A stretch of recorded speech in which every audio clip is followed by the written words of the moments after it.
Les forces armées de la République démocratique du Congo portent à la connaissance de l'opinion nationale et internationale que tôt le matin de ce lundi 6 juin 2022, des obus de canon tirés par les terroristes du M23 sont tombés aux alentours de la position FARDC de Bougussa, au groupement Djomba, en territoire de Rutshuru.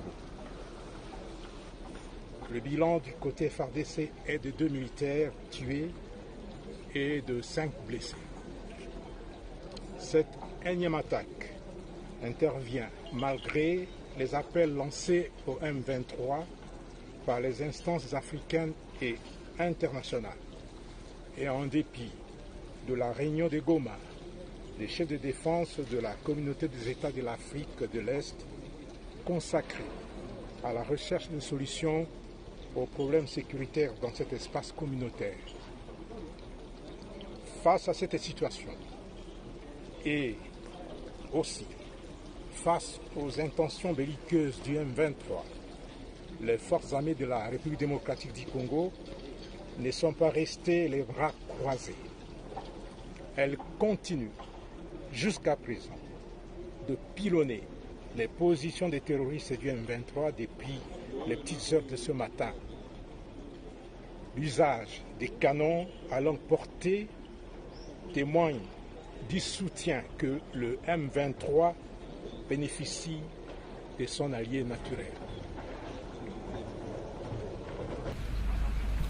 Deuxième journée et la fin de la visite de travail du président de la République Félix-Antoine Tshisekedi Tshilombo ce dimanche 5 juin 2022 à Oyo, en République du Congo, dans le département de la Cuvette, à plus de 400 km de Brazzaville, la capitale. C'est une visite qui a été marquée par des entretiens en tête-à-tête du chef de l'État avec son homologue congolais Denis Sassou Nguesso.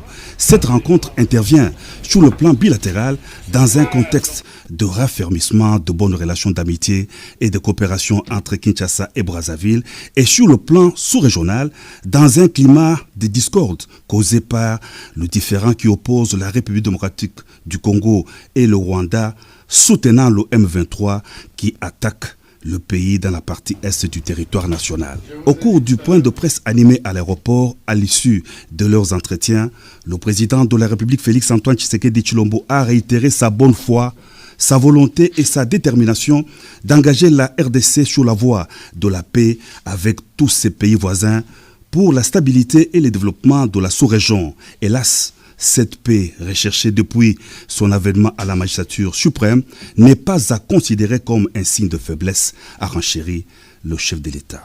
Dès mon accession au pouvoir, j'ai voulu envoyer un message très clair à tous les pays frères voisins,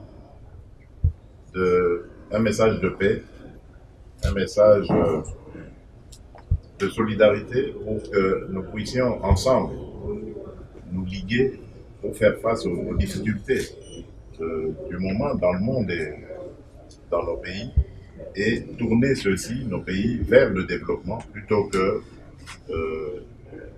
vivre les tensions du passé. Et j'ai toujours soutenu qu'il fallait plutôt construire des ponts au lieu de construire des murs. Ça a toujours été mon leitmotiv. Malheureusement, aujourd'hui, nous en sommes là où nous sommes.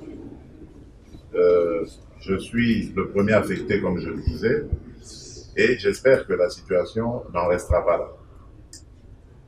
Ce que je voulais simplement dire, c'est que le fait de vouloir la paix, la fraternité, la solidarité n'est pas une faiblesse. Ça, on doit le savoir.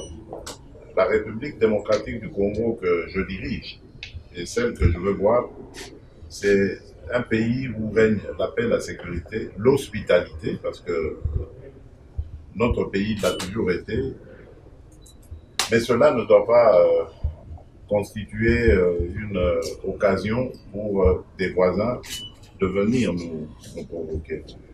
Donc j'espère que le Rwanda a retenu cette leçon, parce qu'aujourd'hui, c'est clair, il n'y a pas de doute, le Rwanda a soutenu le M23 pour venir agresser la République démocratique du Congo. Et j'en veux pour preuve le simple fait que en 2013, les mêmes M23 avaient été totalement défaits et leur arsenal avait été confisqué. Si aujourd'hui ils ont repris du poil de la bête, ça veut dire qu'ils sont partis de quelque part. Le président Denis Sassou Nguesso a vivement salué la visite de son homologue de la RDC à Oyo.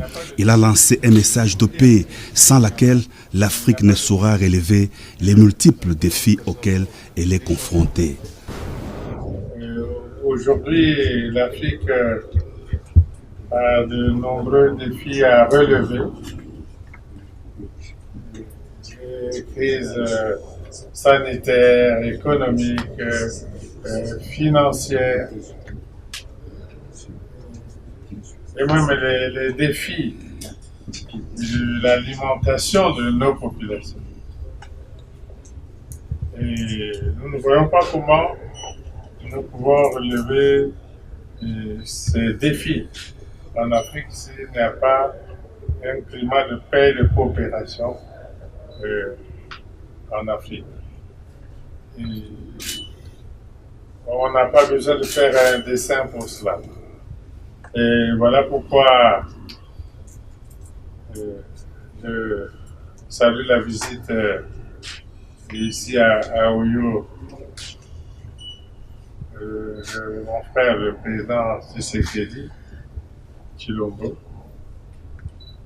Et je pense que nous avons eu des entretiens fructueux. Avant même d'être ici, nous avons évoqué ces questions à Malabo en marge du sommet extraordinaire de l'Union africaine. J'ai discuté ces questions avec le président en exercice de l'Union africaine à Malabo. J'ai discuté de ces questions, la relation entre la RDC et le Rwanda avec le président Joao Lourenço, qui est président en exercice de la CIRGL. Et ensemble, nous avons pensé que tout devrait être mis en œuvre pour ramener la paix. Au terme de fructueux entretiens, signe de l'excellence des relations bilatérales d'amitié et de coopération entre Kinshasa et Brazzaville, des entretiens qui ont été aussi axés sur la tension entre la RDC et le Rwanda, les deux chefs d'État se sont séparés à l'aéroport de Lombo. Le président Félix Antoine Tshisekedi Tshilombo a repris place à bord du Airbus des Congo Airways pour son retour à Kinshasa.